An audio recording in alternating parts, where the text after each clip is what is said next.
Good morning students. Welcome to Nilkanth school online education. હવે ધોરણ 6 ની અંદર આપણે આઈડિયલ બુકમાં યુનિટ 2 પુરાવાનું શરૂ કરેલું હતું.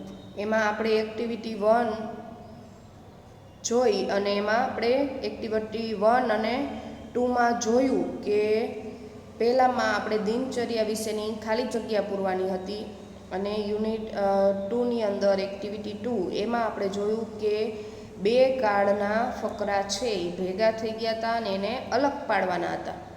તો એ આપણે અલગ કર્યા અને એ રીતે આપણે એમાંથી વર્તમાન કાળ અને ભૂતકાળના ફકરાને અલગ પાડીને લખ્યા. હવે આપણે એક્ટિવિટી 3માં આઈ ચેકડ ઇટ એ સ્ટોરી સમજ્યા એના ફકરાના પ્રશ્ન જવાબ લખવાના છે. તો આપણે એને સમજતા જઈશું અને સાથે સાથે એના જવાબ છે તે લખતા જશું. તો ચાલો જોઈએ. જુઓ, એક્ટિવિટી 3ની અંદર આપેલું છે કે read the passage and answer the questions. ફકરો વાંચો અને પ્રશ્નના જવાબ આપો.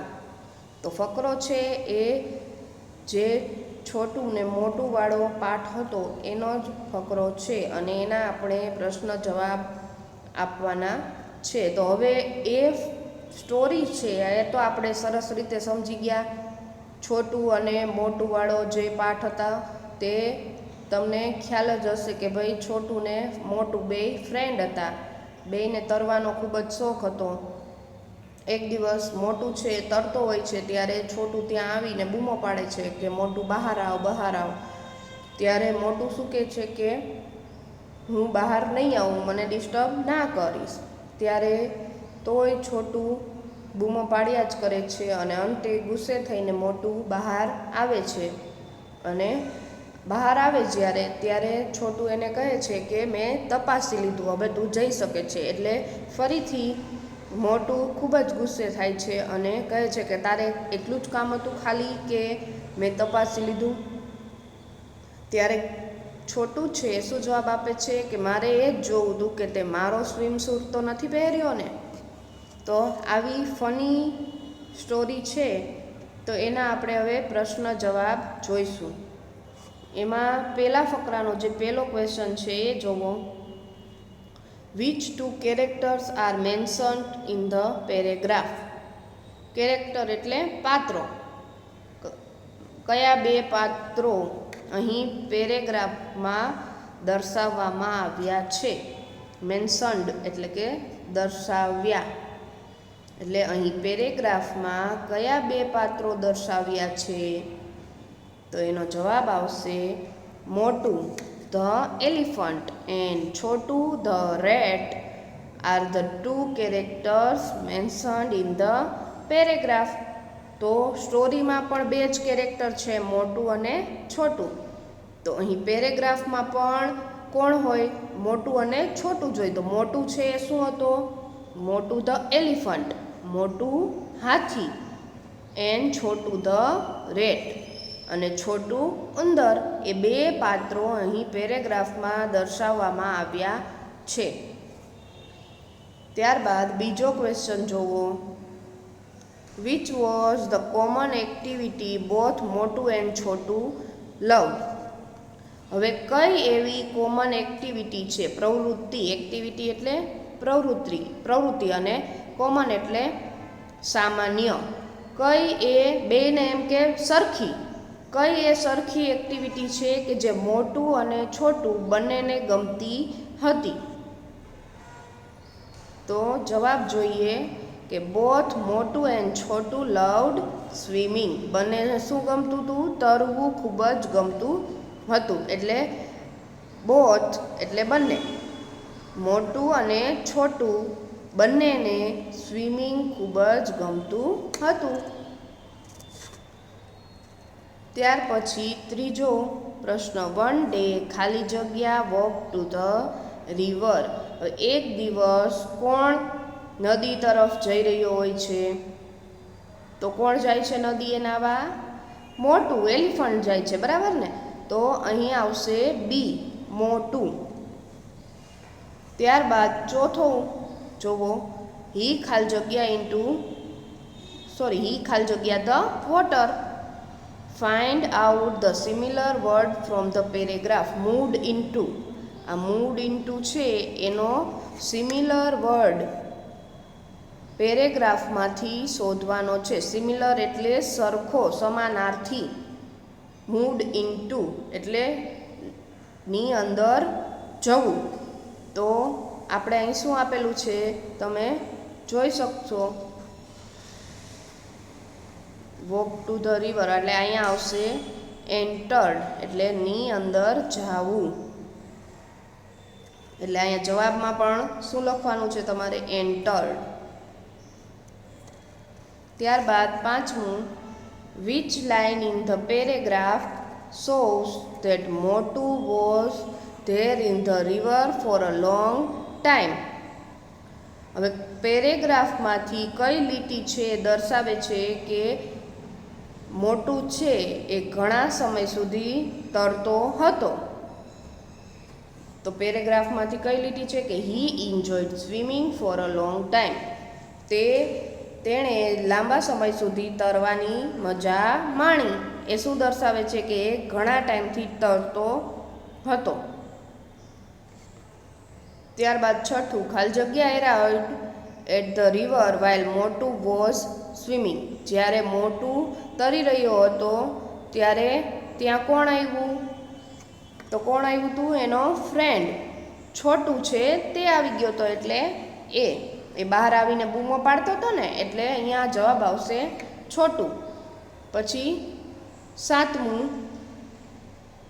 Find the word from the paragraph which means to yell. Yell એટલે ચીસ પાડવી, બૂમ પાડવી.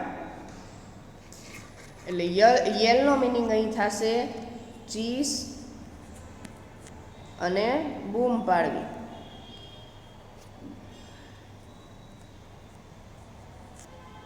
એટલે એવો કયો શબ્દ આવતો હતો? તો આપણને ખબર જ છે કેટલી વાર જે છોટું છે બૂમો પાડતો હતો, એટલે એને શું કહેવાય? સાઉટ અથવા તો સાઉટેડ. એટલે અહીં જવાબ આવશે સાઉટ. ત્યારબાદ આઠમું છે, મોટું come out for a minute. મોટું છે એ 1 મિનિટ માટે બહાર આવ્યો. 1 મિનિટ માટે બહાર આવ. Who said this line. આ લાઈન છે કોણ બોલે છે? તો છોટું છે ત્યાં આવી અને બૂમો પાડતો હતો કે 1 મિનિટ માટે બહાર આવ, અથવા તો મોટું બહાર આવ એમ કોણ કહેતું હતું? તો એનો ફ્રેન્ડ છે છોટું તે કહેતો હતો, એટલે અહીંયા આવશે છોટું. ત્યારબાદ નવમું જોવો, write lines from the paragraph which show that Motu was not ready to come out of the river. હવે પેરેગ્રાફમાંથી એવી લાઈન શોધીને લખો કે જેનો મતલબ થાય છે કે મોટું છે એ નદીમાંથી બહાર આવવા તૈયાર ન હતો. એટલે એવી લાઈન આપણે ફકરામાંથી શોધીને લખવાની છે. તો તમે ફકરો જોશો એટલે તમને ખ્યાલ આવી જ જશે કે કઈ લાઈન છે. તો જોવો, don't disturb me, I will not come out. હું બહાર આવીશ નહીં. Let me swim. મને ખલેલ ન પહોંચાડ. હું બહાર આવીશ નહીં. મને તરવા દે. આ લાઈન છે તે શું દર્શાવે છે કે મોટું છે બહાર આવવા માંગતો નથી. બરાબર. આ ફકરાના પ્રશ્ન જવાબ છે તમને આપણે ગુજરાતી સહિત શીખવાડ્યા. હવે એ તમને બરાબર આવડી જવા જોઈએ. ત્યારબાદ બીજો પેરેગ્રાફ છે એના પ્રશ્ન જવાબ આપણે જોશું. એમાં પહેલો પ્રશ્ન જોવો, what did Chhotu shout again. Chhotu છે ફરીને શું બૂમ પાડે છે? તો Chhotu shouted again come out soon I say. Chhotu ફરીથી બૂમ પાડે છે કે જલ્દી બહાર આવ. હું તને કહું છું કે જલ્દી બહાર આવ.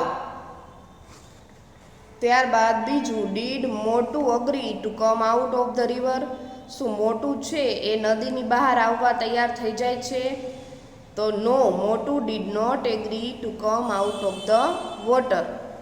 મોટું છે તે નદીની બહાર આવવા તૈયાર થતો નથી. તમને ખ્યાલ જ છે, સ્ટોરીમાં આપણે સમજ્યા કે ભાઈ એને બહાર આવવું નહોતું, કેમ કે એને તરવું ખૂબ જ ગમતું હતું. એટલે મોટુંને તો હજી તરવું જ હતું, પણ છોટું એને બૂમો પાડી પાડીને બોલાવતો હતો કે બહાર આવ, બહાર આવ. ત્યારબાદ ત્રીજો question, what did Chhotu do when Motu didn't agri? હવે જ્યારે મોટું છે એ બહાર આવવા સહમત નથી થતો ત્યારે છોટું શું કરે છે? તો when Motu didn't agree to come out, Chhotu shouted and shouted. જ્યારે મોટું બહાર આવવા સહમત નથી થતો ત્યારે છોટું શું કરે છે? ફરી ફરીને બૂમો પાડ્યા કરે છે. ત્યારબાદ ચોથું જોવો, મોટું વોઝ ખાલી જગ્યા. હવે ઓલો છોટું બૂમો પાડતો હતો એટલે મોટું શું થઈ ગયો? ગુસ્સે થઈ ગયો. એટલે ગુસ્સેને શું કહેવાય? એંગ્રી. એટલે આમાં જવાબ આવશે સી, એંગ્રી. પછી પાંચમું કે give past form of jump. હવે આનું ભૂતકાળનું રૂપ લખવાનું છે જમ્પનું. તો જમ્પનું ભૂતકાળ શું થાય? જમ્પડ, ઈડી લાગે, બરાબર, જમ્પડ. ત્યારબાદ છઠ્ઠું, what did Motu ask to Chhotu? Motu છે એ છોટુને શું પૂછે છે? તો Motu asked Chhotu, okay I am here now, tell me what's your problem. એટલે મોટું છોટુને પૂછે છે કે હવે હું અહીં છું, એટલે કે બહાર આવી ગયો છો, બોલ તારે શું પ્રોબ્લેમ હતી, તારે શું સમસ્યા છે, એમ શું કામ હતું તારે? બહાર આવીને એમ પૂછે છે ને, એટલે એ જ જવાબ આવશે. ત્યારબાદ સાતમું જોવો, give past form of the following words. નીચે આપેલા શબ્દોના ભૂતકાળના રૂપો લખો. તો લુકનું ભૂતકાળ થાય લુકડ, ઈડી લાગે. સેનું ભૂતકાળ થાય સેડ, SAID. લુક એટલે જોયું, જોવું, અને લુકડ એટલે જોયું હતું એવું થઈ જાય. સે એટલે કહ્યું, અને સે એટલે કહેવું, અને સેડ એટલે કહ્યું. અને સેટિસ્ફાઈ એટલે સંતોષ, અને સેટિસ્ફાઈડ એટલે સંતોષ થયો હતો. આ બે ફકરાના પ્રશ્ન જવાબમાં હવે બીજો ફકરાનું પાછો 8મો ક્વેશ્ચન છે, અહીંયા નીચે જોવો. એટલે તમારે બીજા પેજ ઉપર હશે કે ખાલી જગ્યા was satisfied and he told Motu to go back into the river. હવે કોણ છે એને સંતોષ થયો અને એણે મોટુને કીધું કે જા તું પાછો હવે નદીમાં ચાલ્યો જા. તો એનો જવાબ આવશે છોટું. છોટુએ જોઈ લીધું કે ભાઈ આણે મારો સ્વિમસૂટ પહેર્યો નથી, એટલે એને પાછું કહી દીધું કે હવે તું નદીમાં પાછો જઈ શકે છે. ત્યારબાદ 10મું, છોટું વોન્ટેડ 9મું, વુ વોઝ વેરી એંગ્રી. હવે કોણ ખૂબ જ ગુસ્સે થયું હતું? તો મોટું ખૂબ જ ગુસ્સે થયો હતો. કારણ તો છોટું એને વારંવાર બૂમો પાડી રહ્યો હતો, એટલે મોટું ગુસ્સે થઈ ગયો. હવે 10મું જોવો, છોટું વોન્ટેડ ટુ ચેક ઇફ મોટું હેડ વોન હિઝ સ્વિમસૂટ. હવે છોટું છે એ ચેક કરવા માંગતો હતો કે મોટુએ તેનો સ્વિમસૂટ તો નથી પહેર્યો ને. તો એ વાક્ય કેવું છે? સાચું છે કે ખોટું? એ તમારે લખવાનું છે. તો સાચું હોય તો રાઈટ કરવાનું, અને ખોટું હોય તો ચોકડી કરવાની. તો આ વાક્ય તો સાચું જ છે, એટલે અહીં આવશે રાઈટ. એટલે આપણે હવે આ ફકરાના પ્રશ્ન જવાબ છે ત્યાં સુધી રાખીશું, અને આગળનું જે કાંઈ છે આ ખરા ખોટા ને એ આના પછીના આગળના વિડીયોમાં જોશું. અને હું તમને PDF શેર કરું, એટલે એ તમારે તમારી જે આઈડિયલ બુક છે એની અંદર પૂરી લેવાનું છે સરસ અક્ષરે. એટલે હવે પછી આપણે આવતા વિડીયોમાં મળીશું. ત્યાં સુધી આવજો.